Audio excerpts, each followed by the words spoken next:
शिक्षा के उद्देश्यों से संबंधित संवैधानिक मूल्यों की आलोचनात्मक समझ। हम लोग इस पार्ट में पढ़ेंगे शिक्षा के उद्देश्यों से संबंधित जो संवैधानिक मूल्य हैं उसकी आलोचना यानी आलोचनात्मक समझ विकसित करेंगे। तो इसके अंतर्गत हम लोग प्रस्तावना, उद्देश्य, शिक्षा संबंधी उद्देश्य पढ़ेंगे। शिक्षा के उद्देश्यों का वर्णन और व्याख्या करेंगे।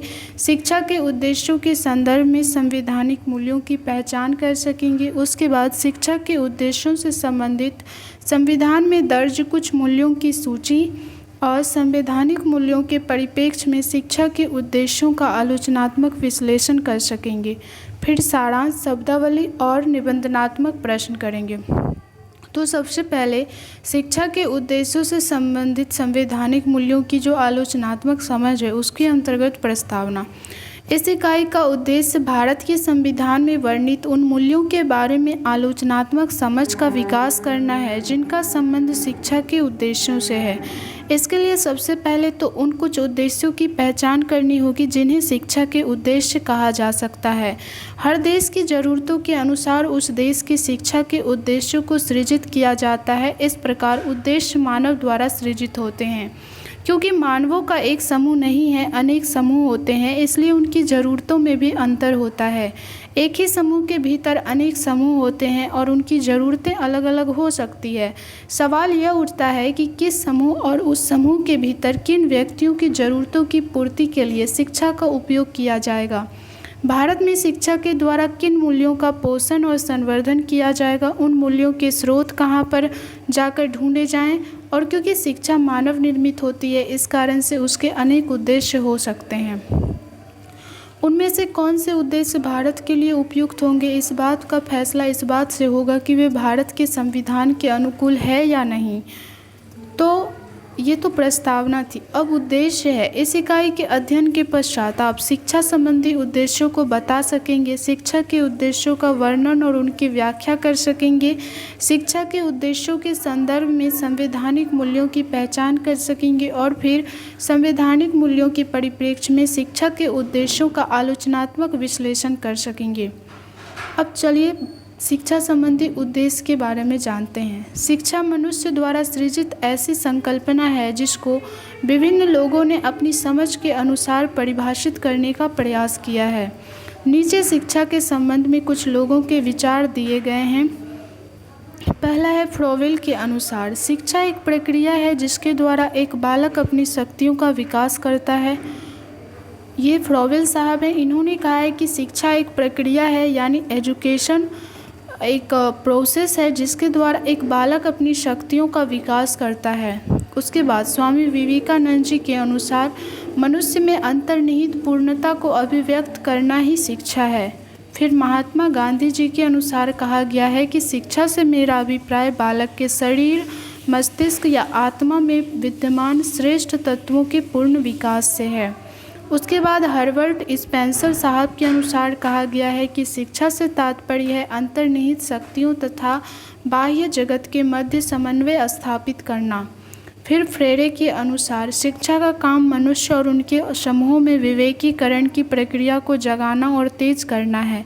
विवेकीकरण का अर्थ है सामाजिक, राजनीतिक तथा आर्थिक अंतर्विरोधों को समझना और यथार्थ के उत्पीड़क तत्वों के विरुद्ध कर्म करना। फ्रेरे उत्पीड़ितों का शिक्षा शास्त्र, इन्होंने इस बुक में 1997 में लिखा है। शिक्षा व्यक्ति को दूरदर्शी, साहसी, बुद्धिमान बनाने का साधन है। ये विश्वविद्यालय शिक्षा आयोग 1948-49 में इन्होंने इसके अंतर्गत कहा है। फिर है शिक्षा बच्चों को व्यवहारिक जीवन जीने की कला सिखाने की प्रक्रिया है। ये माध्यमिक शिक्षा आयोग जो 1952-53 में आया था उसमें कहा गया था। उसके बाद शिक्षा राष्ट्र के आर्थिक सामाजिक विकास का शक्तिशाली साधन है। शिक्षा राष्ट्रीय संपन्नता एवं राष्ट्र कल्याण की कुंजी है। ये राष्ट्रीय शिक्षा आयोग के द्वारा कहा गया था जो 1964 और 1966 में आया था, जिसे हम लोग कोठारी आयोग भी कहते हैं। उसके अनुसार ये कहा गया था। उसके बाद है शिक्षा गतिहीन समाज को जीवंत बनाने की प्रक्रिया है। शिक्षा की चुनौती नीति संबंधी परिप्रेक्ष्य 1985 भारत सरकार के द्वारा कहा गया था, जो शिक्षा की चुनौती नीति संबंधी परिप्रेक्ष्य के अंतर्गत उसके बाद है शिक्षा बच्चे के अनुभवों तथा सोचने के तरीकों में संशोधन करने की कोशिश है ताकि उसमें वैज्ञानिक दृष्टिकोण का विकास हो सके तथा राष्ट्र के विभिन्न प्रकार के लक्ष्यों जैसे समाजवाद, पंथ निरपेक्षता, प्रजातंत्र आदि को पूरा करने में योगदान दे सके। ये राष्ट्रीय शिक्षा नीति संशोधित जो 1992 में आया था उसके अंतर्गत कहा गया था। तो शिक्षा को परिभाषित किया गया था। आगे है शिक्षा विशाल जानकारी देने की बजाय सिद्धांत निर्माण तथा अवधारणाओं के विकास के लिए क्षमता के विकास की प्रक्रिया है। ये राष्ट्रीय सलाहकार समिति जुलाई 1993 में कहा गया है। और शिक्षा बच्चे की बुनियादी आवश्यकताओं की पूर्ति का साधन है। सभी के लिए शिक्षा पर विश्वव्यापी घोषणा जो 1990 में हुआ था, हम लोगों ने पढ़ा था, ज्योमेटियन थाईलैंड में हुआ था ये, तो उसके अंतर्गत ये सारी बातें कही गई थी। तो हम लोग देख सकते हैं कि शिक्षा को किस प्रकार से परिभाषित किया गया है। फ्रॉवेल के अनुसार शिक्षा एक प्रक्रिया है जिसके द्वारा एक बालक अपनी शक्तियों का विकास करता है। फिर स्वामी विवेकानंद जी ने कहा कि मनुष्य में अंतर्निहित पूर्णता को अभिव्यक्त करना ही शिक्षा है। महात्मा गांधी जी ने कहा शिक्षा से मेरा अभिप्राय बालक के शरीर, मस्तिष्क या आत्मा में विद्यमान श्रेष्ठ तत्वों के पूर्ण विकास से है। फिर हर्बर्ट स्पेंसर साहब ने कहा कि शिक्षा से तात्पर्य है अंतर्निहित शक्तियों तथा बाह्य जगत के मध्य समन्वय स्थापित करना। उसके बाद फ्रेरे साहब ने कहा कि शिक्षा का काम मनुष्य और उनके समूह में विवेकीकरण की प्रक्रिया को जगाना और तेज करना है। विवेकीकरण क्या है? तो विवेकीकरण है सामाजिक, राजनीतिक तथा आर्थिक अंतर्विरोधों को समझना और यथार्थ के उत्पीड़क तत्वों के विरुद्ध कर्म करना। उसके बाद शिक्षा व्यक्ति को दूरदर्शी, साहसी, बुद्धिमान बनाने का साधन है। शिक्षा बच्चों को व्यवहारिक जीवन जीने की कला सिखाने की प्रक्रिया है। शिक्षा राष्ट्र के आर्थिक, सामाजिक विकास का शक्तिशाली साधन है। शिक्षा राष्ट्रीय संपन्नता एवं राष्ट्र कल्याण की कुंजी है। शिक्षा गतिहीन समाज को जीवंत बनाने की प्रक्रिया है। उसके बाद है शिक्षा बच्चे के अनुभवों तथा सोचने के तरीकों में संशोधन करने की कोशिश है ताकि उसमें वैज्ञानिक दृष्टिकोण का विकास हो सके तथा राष्ट्र के विभिन्न प्रकार के लक्ष्यों जैसे समाजवाद, पंथ निरपेक्षता, प्रजातंत्र आदि को पूरा करने में योगदान दे सके। उसके बाद शिक्षा विशाल जानकारी देने की बजाय सिद्धांत निर्माण तथा अवधारणाओं के विकास के लिए क्षमता के विकास की प्रक्रिया है। शिक्षा बच्चे की बुनियादी आवश्यकताओं की पूर्ति का साधन है। तो ये सारी बातें जो हैं शिक्षा के संबंधी उद्देश्यों के अंतर्गत कही गई है। शिक्षा के उद्देश्यों का वर्णन और व्याख्या। ऊपर भाग 2 में आपने अनेक व्यक्तियों और समितियों और आयोगों के द्वारा दी गई शिक्षा की परिभाषाओं को पढ़ा। इकाई के इस भाग में आप इन परिभाषाओं के बारे में अपनी समझ को पैना करोगी ताकि इकाई के अगले भाग में उनसे निकलने वाले उद्देश्यों को आप संवैधानिक मूल्यों के संदर्भ में समझ सकें। ऐसा नहीं है कि हमारे पास परिभाषाओं का अभाव है, ये परिभाषाएं उदाहरण मात्र है। आप और भी अनेक परिभाषाओं की तलाश कर सकती हैं। इन 5 परिभाषाओं के सहारे आप परिभाषाओं का वर्णन करना और उनकी व्याख्या करना सीखेंगे। इन 5 परिभाषाओं के साथ अभ्यास करके आप अन्य परिभाषाओं के बारे में अपनी समझ को इस तरह से बढ़ा सकती हैं कि उस समझ का उपयोग संवैधानिक मूल्यों को समझने में कर सकें। उपर्युक्त 5 परिभाषाओं में शिक्षा के संबंध में जो उद्देश्य अंतर्निहित है उन्हें रेखांकित करने का प्रयास कीजिए। पहली 3 परिभाषा, एक तो व्यक्ति केंद्रित है और दूसरा इनमें कोई दिशा स्पष्ट नहीं दिख रही है। जैसे फ्रॉवेल शिक्षा को ऐसी प्रक्रिया मान रहे हैं जिसके द्वारा व्यक्ति अपनी शक्तियों का विकास करती या करता है, लेकिन उनकी शक्ति उसे किस दिशा में ले जाए इस बात इस परिभाषा में साफ नहीं है। उसी प्रकार दूसरी और तीसरी परिभाषाएं स्वयं में स्पष्ट नहीं है, जैसे कि पूर्णता का क्या मतलब होता है, व्यक्ति कब पूर्ण होती या होता है, या सर्वांगीण विकास का अर्थ क्या है, पूर्णता हासिल करके या सर्वांगीण रूप से विकसित होकर करना क्या है। चौथी परिभाषा में मनुष्य में अंतर्निहित शक्तियों और बाहर की दुनिया के बीच समन्वय स्थापित करने की बात कही गई। इसमें एक दिशा है।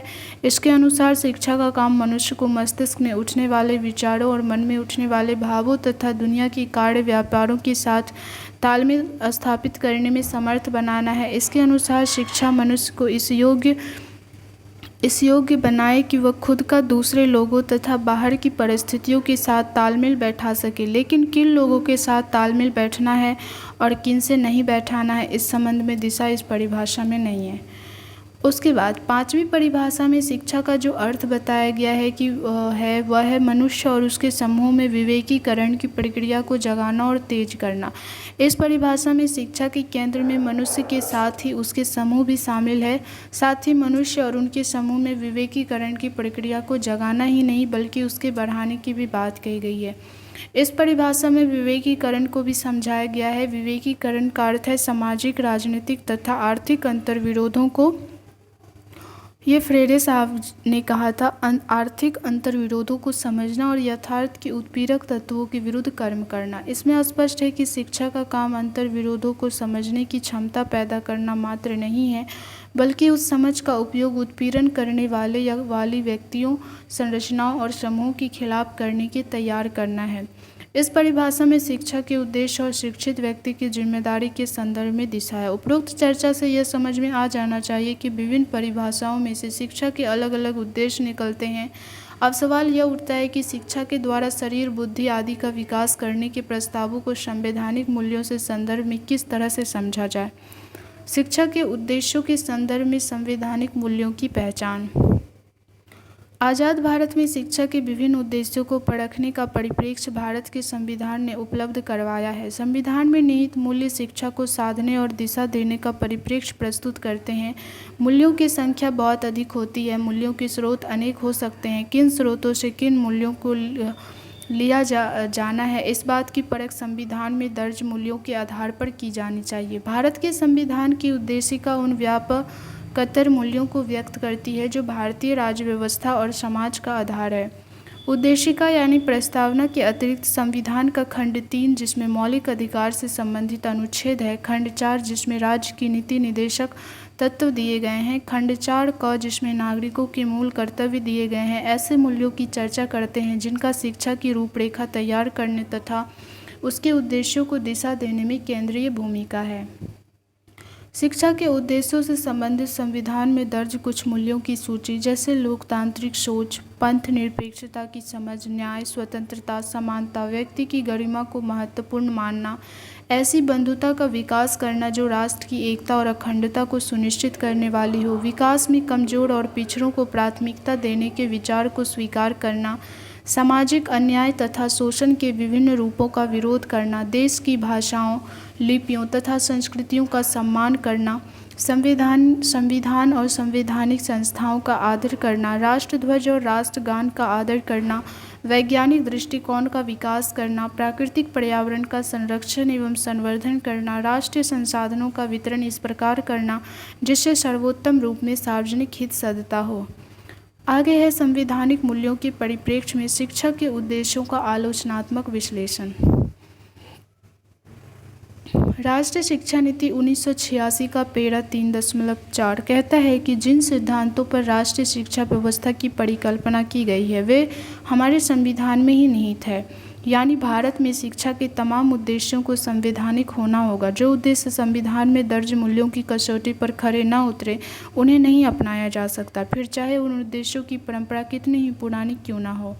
संविधान का अनुच्छेद 15 कहता है कि राज्य किसी नागरिक के विरुद्ध केवल धर्म, मूल, वंश, जाति, लिंग, जन्मस्थान या इनमें से किसी के आधार पर कोई विभेद नहीं करेगा।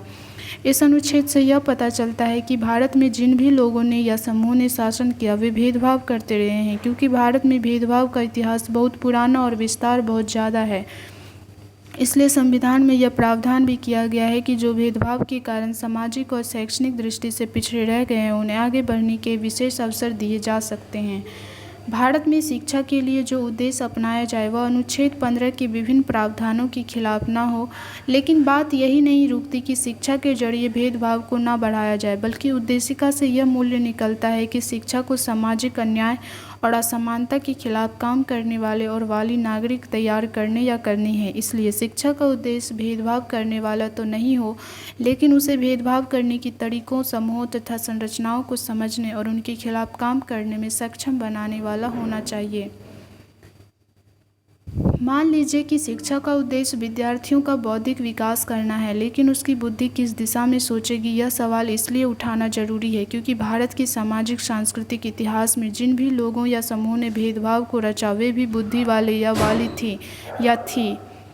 इस बात को इस तरह समझा जाए कि यदि कोई व्यक्ति किसी दूसरे व्यक्ति को नुकसान पहुंचाने के लिए गड्ढा खोदता है तो उसमें नुकसान पहुंचाने के तरीकों के संदर्भ में बुद्धि है, वह अपनी बुद्धि का विकास नुकसान पहुंचाने वाले तरीकों को खोज की दिशा में भी कर सकता या सकती है। इसलिए बुद्धि का विकास स्वयं में अपेक्षित नहीं हो सकता। इस उद्देश्य को संवैधानिक मूल्यों के परिप्रेक्ष्य में परखना होगा। भारतीय समाज में एक ओर जहां झूठ और अंधविश्वासों को फैलाने के लिए साहित्य और संस्कृति के विभिन्न रूपों का उपयोग किया जाता है, वहीं दूसरी ओर हमारे पास झूठ और अंधविश्वास से लड़ने की भी परंपराएं हैं। दोनों ही हमारी विरासतें हैं। सवाल यह है कि किसके विकास को शिक्षा का उद्देश्य बनाया जाए। इस सवाल का उत्तर ढूंढने में संविधान के विभिन्न अनुच्छेदों सहित अनुच्छेद 51 हमारी मदद करता है। अनुच्छेद 51 कहता है कि हर नागरिक द्वारा वैज्ञानिक चिंतन के विकास को उसका मौलिक कर्तव्य बनाता है। हमारी उपर्युक्त दो तरह की विरासतों में से ठीक को चुनने के संदर्भ में राष्ट्रीय माध्यमिक आयोग 1952 की निम्नलिखित सलाह हमें हमेशा ध्यान में रखनी होगी। तो हमारे जो दो प्रमुख विरासत है वो है साहित्य और संस्कृति। लोकतंत्र में नागरिकता की परिभाषा में कई बौद्धिक, सामाजिक व नैतिक गुण शामिल होते हैं। एक लोकतांत्रिक नागरिक में सच को झूठ से अलग छांटने, प्रचार से तथ्य अलग करने, धर्मांधता और पूर्वाग्रह के खतरनाक आकर्षण को अस्वीकार करने की समझ व बौद्धिक क्षमता होनी चाहिए। वह ना तो पुराने को इसलिए नकारे क्योंकि वह पुराना है, ना ही नए को इसलिए स्वीकार करे क्योंकि वह नया है, बल्कि उसे निष्पक्ष रूप से दोनों को परखना चाहिए और साहस से उसको नकार देना चाहिए जो न्याय व प्रगति के बलों को अवरुद्ध करता हो। राष्ट्रीय पार्टीचर्या की रूपरेखा 2005 NCERT नई दिल्ली 7/8 पर उद्धृत है ये, तो इसी के अंतर्गत ये सारी बातें कही गई थी। उसके बाद राष्ट्रीय शिक्षा आयोग जो 1964-66 में आया था, जिसे हम लोग कोठारी आयोग भी कहते हैं, के अनुसार शिक्षा राष्ट्र के आर्थिक सामाजिक विकास का शक्तिशाली साधन है। शिक्षा राष्ट्र संपन्नता एवं राष्ट्र कल्याण की कुंजी है। यदि शिक्षा राष्ट्र के आर्थिक विकास का साधन है तो यह बात समझ में आनी चाहिए कि किसका विकास होगा कि कहा जा सके कि राष्ट्र का विकास हुआ है। यदि देश की GDP सकल घरेलू उत्पाद में वृद्धि हो जाती है तो क्या यह मान लेना चाहिए कि राष्ट्र का आर्थिक विकास हो रहा है। Swiss global wealth data books की हालिया रिपोर्ट के अनुसार भारत में गरीब और अमीर के बीच खाई बढ़ती ही जा रही है। रिपोर्ट के अनुसार सन 2000 में भारत में 1% सबसे अमीर लोगों के पास भारत की संपत्ति का 36.8% यानी लगभग 37% था, यानी 100 में से एक व्यक्ति के पास 100 में से 37 रुपये थे।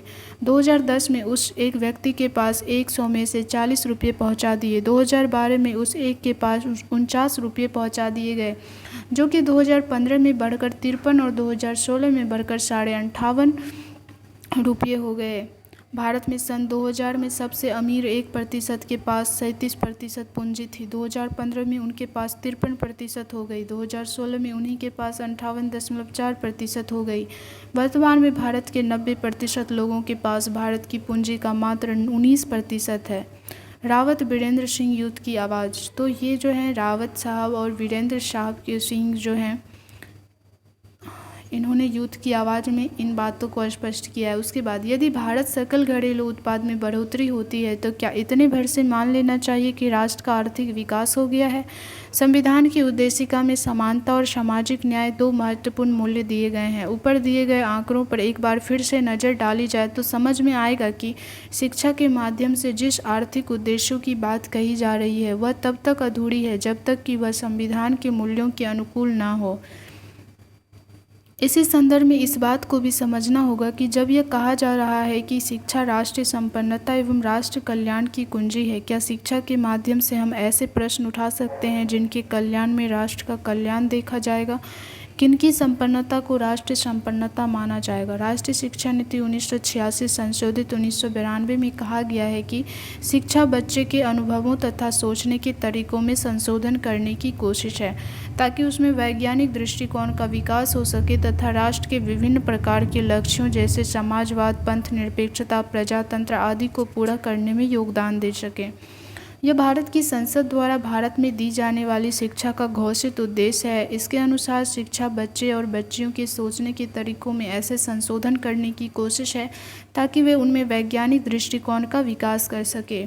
शिक्षा के उस उद्देश्य का संबंध भारत के संविधान के अनुच्छेद 51A के एच के साथ है। इस अनुच्छेद में कहा गया है कि भारत के हर नागरिक का यह कर्तव्य है कि वह अपने आप में वैज्ञानिक चेतना का विकास करे। वैज्ञानिक चेतना से लैस व्यक्ति के सोचने में एक खासियत यह होती है कि वह भावनाओं के आधार पर नहीं, दिखाए जा सकने वाले तथ्यों के आधार पर योजना बनाता या बनाती है और उन्हीं के आधार पर निर्णय लेती या लेता है। यह गुण लोकतांत्रिक राष्ट्र के नागरिकों में जरूरी तौर पर होना चाहिए, क्योंकि लोकतंत्र का एक मतलब है बहस, संवाद, और संवाद तथ्यों की ठोस जमीन पर ही किया जा सकता है। इस प्रकार राष्ट्रीय शिक्षा नीति का यह उद्देश्य सीधे सीधे संविधान से निकलता है और हम सबको इस दिशा में सक्रियता से कर्मशील होने की ज़रूरत है। किसी भी उद्देश्य को भले ही वह सुनने पढ़ने में कितना ही आकर्षक लग रहा हो, संवैधानिक मूल्यों की कसौटी पर परखना बेहद ज़रूरी है। एक और उदाहरण से इस बात को समझने का प्रयास करते हैं। मान लीजिए कि कोई कहे कि शिक्षा का राष्ट्र निर्माण में सक्रिय भूमिका निभाने वाले और वाली नागरिक तैयार करना है, क्योंकि दुनिया और भारत में राष्ट्र की कई संकल्पनाएं हैं। इसलिए यह सवाल पूछा जाना चाहिए कि राष्ट्र निर्माण को शिक्षा का उद्देश्य बताने वाले और वालियों के राष्ट्र की क्या विशेषता है? क्या वे विशेषताएं भारत के संविधान में दर्ज मूल्यों के अनुकूल है या प्रतिकूल? इसी प्रकार दूसरा सवाल यह उठाना चाहिए कि राष्ट्र निर्माण में किन चीज़ों का किनके लिए निर्माण किया जाएगा। उस निर्माण से देश के नागरिकों के किस तबके को फ़ायदा होगा और किस तबके को नुकसान। जिस भी चीज़ का निर्माण होगा वह बाजार के हितों को साधेगा या बहुसंख्य नागरिकों के हितों की रक्षा करेगा। यहाँ पर हमें संविधान के अनुच्छेद 39 ख की याद करना चाहिए, जिसमें कहा गया है कि देश के संसाधनों का इस प्रकार उपयोग किया जाए जिससे सार्वजनिक हित का सर्वोत्तम रूप से साधन हो। और साथ ही हमें संविधान के अनुच्छेद 39 ग को याद करना भी जरूरी है कि आर्थिक व्यवस्था इस प्रकार चले जिससे धन और उत्पादन साधनों का सर्वसाधारण के लिए अहितकारी संकेंद्रण न हो। हम शिक्षा के जरिए जिस राष्ट्र के निर्माण का जिम्मा शिक्षा को देना चाहते हैं, उस राष्ट्र को भारत के संविधान के अनुसार होना होगा। अब अभ्यास प्रश्न है, शिक्षा के कोई 3 उद्देश्य बताइए। तो हम लोग बता सकते हैं शिक्षा के कोई 3 उद्देश्य, जैसे फ्रोबेल साहब के अनुसार, महात्मा गांधी जी के अनुसार, स्वामी विवेकानंद जी के अनुसार, फेरे साहब ने क्या कहा। उसके बाद जो राष्ट्रीय शिक्षा आयोग 1966-64 आया था उसमें क्या कहा गया है, ये सारी बातें बता सकते हैं। किन्हीं 5 संवैधानिक मूल्यों के नाम बताइए। तो किन्हीं 5 संवैधानिक मूल्य, जैसे पंथ निरपेक्षता, समानता, यहाँ पे दिया हुआ है, लोकतांत्रिक सोच पर पंथ निरपेक्षता की समझ, उसके बाद न्याय, स्वतंत्रता, समानता, व्यक्ति की गरिमा को महत्वपूर्ण मानना, ये सारे जो है संवैधानिक मूल्य हैं।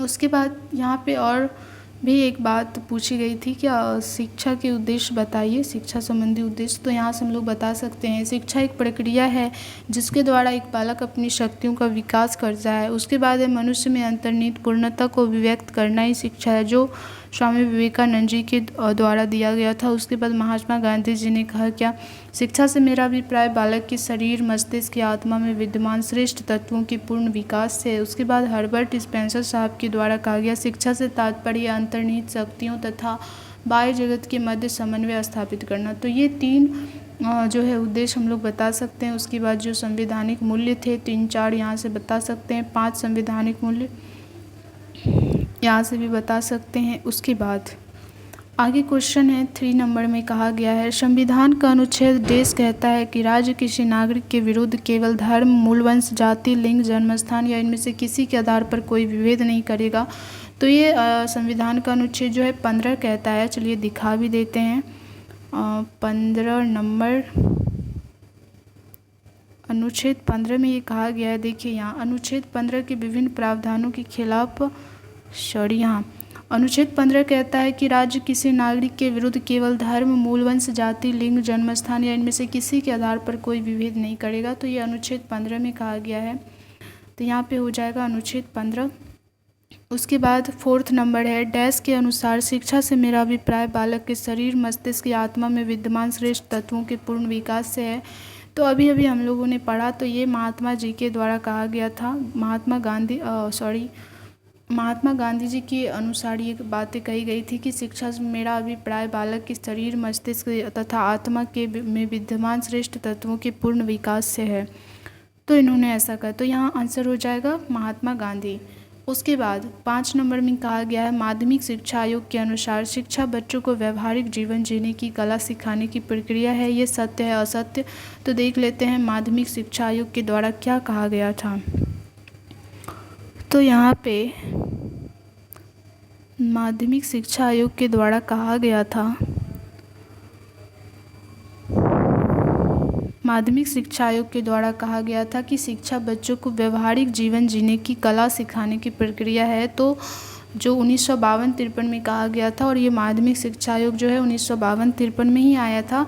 तो इसके अनुसार कहा गया है कि शिक्षा बच्चों को व्यवहारिक जीवन जीने की कला सिखाने की प्रक्रिया है। तो ये बात बिल्कुल सत्य है। यहाँ भी यही कहा गया है कि जो है माध्यमिक शिक्षा आयोग के अनुसार शिक्षा बच्चों को व्यवहारिक जीवन जीने की कला सिखाने की प्रक्रिया है। तो ये बिल्कुल सत्य है। यही बातें कही गई है माध्यमिक शिक्षा आयोग के अनुसार जो 1952-53 में आई थी। अब हम लोग सारांश पढ़ते हैं।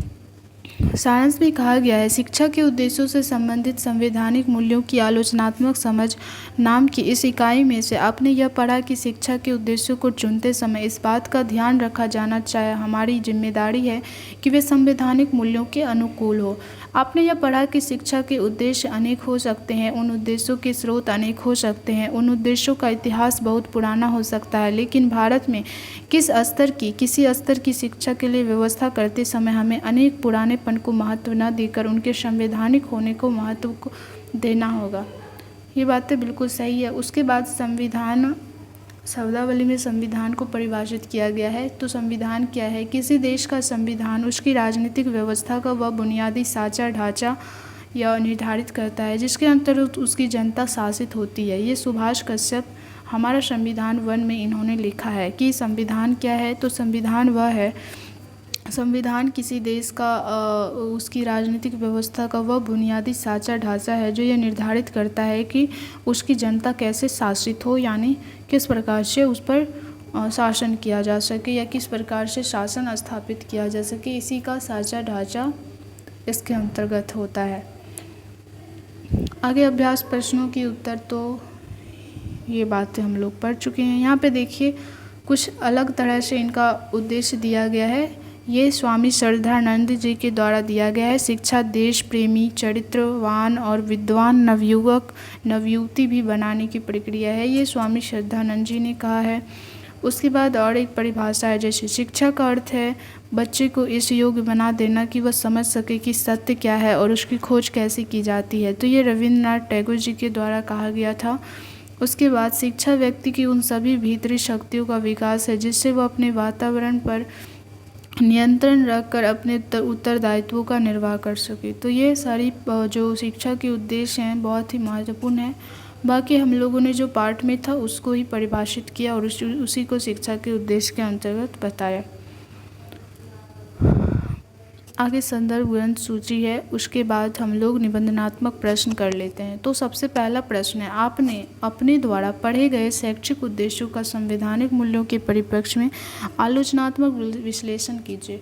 तो हम भी वही विश्लेषण कर सकते हैं कि शिक्षा का उद्देश्य ऐसा होना चाहिए जो हमारे संवैधानिक मूल्यों को माने और संवैधानिक मूल्यों के अनुकूल हो। ऐसा नहीं कि हमारा शिक्षा कुछ और है और हमारे संविधान में कुछ और है, हमारे भारत की दशा कुछ और है और हमारी शिक्षा व्यवस्था कुछ और है। ऐसा नहीं होना चाहिए।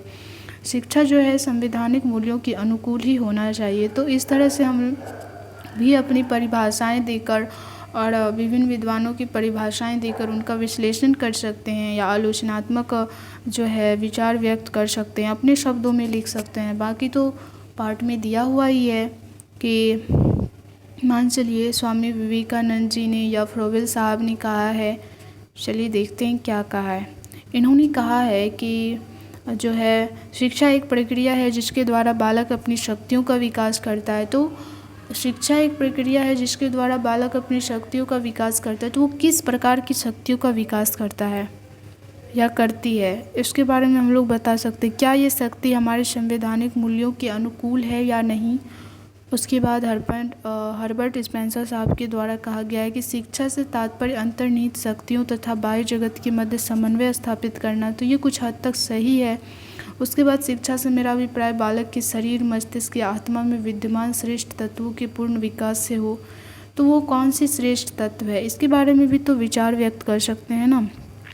क्या वो श्रेष्ठ तत्व और संवैधानिक मूल्यों के अंतर्गत है। तो इस तरह से सारी बातों को डिफाइन कर सकते हैं। बाकी तो यहाँ पे दिया हुआ ही है, जो वर्णन और व्याख्या किया गया है उसकी आलोचनात्मक संदर्भ में, तो यहाँ से हम लोग लिख सकते हैं। उसके बाद दूसरा क्वेश्चन है कि आपने अपने द्वारा पढ़े गए शैक्षिक उद्देश्यों में से किसी एक का चुनाव करके बताइए कि किस उद्देश्यों की मंशा का संबंध संवैधानिक मूल्यों के साथ समझाने के लिए आप कौन कौन से उदाहरण देंगी या देंगे। तो ये हम अपने शब्दों में लिख सकते हैं। कोई एक चुन सकते हैं शिक्षा के उद्देश्य, और उसके अंतर्गत हम लोग बता सकते हैं कि क्या ये जो हमारे संवैधानिक मूल्य दिए गए हैं उसके अनुकूल है या नहीं। जैसे यहाँ पे सारे संवैधानिक मूल्य दिए गए हैं, जैसे लोकतांत्रिक सोच के अंतर्गत है कि नहीं, पंथ निरपेक्षता की समझ के अंतर्गत है कि नहीं, न्याय, स्वतंत्रता, समानता, व्यक्ति की गरिमा को महत्वपूर्ण मानने की अंतर्गत है कि नहीं, ऐसा बंधुता का विकास करना जो राष्ट्र की एकता और अखंडता को सुनिश्चित करने वाली हो, ऐसी बातों पर खड़ी उतरती है कि नहीं। ये सारी बातों के अंतर्गत हम लोग आलोचनात्मक समझ जो है इसके बारे में स्थापित कर सकते हैं और बता सकते हैं। उसके बाद तीसरा है किन्हीं दो संवैधानिक मूल्यों का चयन कीजिए और उन मूल्यों पर खड़े उतरने वाले किन्हीं तीन शैक्षिक उद्देश्यों की व्याख्या कीजिए। तो हम लोग समानता या फिर कह सकते हैं स्वतंत्रता, ये सारी बातें, और शोषण के विरुद्ध, ये तो तीनों हम चुनाव कर सकते हैं। उसके बाद जो उद्देश्य इस पर खड़ा उतरता है, तीन उद्देश्य, उसको बता सकते हैं। तो हो गया। उसके बाद चौथा क्वेश्चन है किन्हीं तीन शैक्षिक उद्देश्यों का संवैधानिक मूल्यों के साथ संबंध समझाइए। तो यहाँ पर जो कहा गया है कि शिक्षा देश प्रेमी, चरित्रवान और विद्वान नवयुवक बनाने की प्रक्रिया है। तो ये एक तरीके से हमारी जो है पंथ निरपेक्षता या कह सकते हैं समानता, इस उद्देश्यों पर खड़ा उतरता है, इन संवैधानिक मूल्यों पर खड़ा उतरता है। जैसे ऐसी बंधुता का विकास करना जो राष्ट्र की एकता और अखंडता को सुनिश्चित करने वाली, तो इस पर जो है ये खड़ा उतरता है। क्योंकि अगर नागरिक में देश प्रेम है तो बंधुता का विकास होना ही है, और राष्ट्र की एकता और अखंडता को सुनिश्चित तो करने वाली ही है। तो यहाँ से बता सकते हैं। उसके बाद जो है राष्ट्रध्वज और राष्ट्रगान का आदर करता है। तो सही है कि जो नागरिक का चरित्रवान होगा तो वो ऐसा करेगा ही। तो उसके बाद ये सारी बातें हम लोग बता सकते हैं। उसके बाद जो है शिक्षा का अर्थ बच्चे को इस योग्य बना देना कि वो समझ सके सत्य क्या है और इसकी खोज कैसे की जाती है। तो जो बच्चे समझ जाएंगे कि सत्य क्या है तो वो हमारे संवैधानिक मूल्यों की तो वो उसे व्यक्ति की गरिमा को तो पहचान मिलेगी ही, और समानता तो उसमें स्थापित होगी। उसके बाद जो व्यक्ति सत्य को जानता है वो तो न्याय करेगा ही, अन्याय तो करेगा नहीं, और पंथ निरपेक्षता की समझ तो उसमें होगी ही। तो इस पर जो है खड़ा उतरता है। तो कुछ हद तक जितने भी उद्देश्य हैं वो सारे हमारे संवैधानिक मूल्यों के अनुकूल ही है, हम लोग अपने शब्दों में बता सकते हैं। तो यहाँ से सारे प्रश्न कर सकते हैं। तो अगले पार्ट में हम लोग पढ़ेंगे असमानता, भेदभाव एवं अपवंचन वर्ग की पहचान तथा इनके उन्मूलन हेतु संवैधानिक प्रावधान। इस पाठ में हम लोगों ने पढ़ा जो शिक्षा के उद्देश्य हैं उसको संवैधानिक मूल्यों के अंतर्गत आलोचनात्मक समझ स्थापित की हम लोगों ने, कि जो शिक्षा के उद्देश्य बताए गए हैं वो संवैधानिक मूल्यों के अंतर्गत खड़ी उतरती है या नहीं। तो इसी की आलोचनात्मक समझ हम लोगों ने विकसित किया और अपने शब्दों में भी लिख सकते हैं, क्योंकि हम लोग को पता है कि संवैधानिक मूल्य क्या है और जो शिक्षा के उद्देश्य हैं वो इन मूल्यों के आधार पर है या मूल्यों से संबंधित है कि नहीं। तो ये बात है। अगले पार्ट में हम लोग पढ़ेंगे, बता ही चुके हैं कि जो असमानता है, भेदभाव है एवं अपवंचन वर्ग है उसकी पहचान करेंगे और उनके उन्मूलन हेतु जो संवैधानिक प्रावधान है उसको पढ़ेंगे।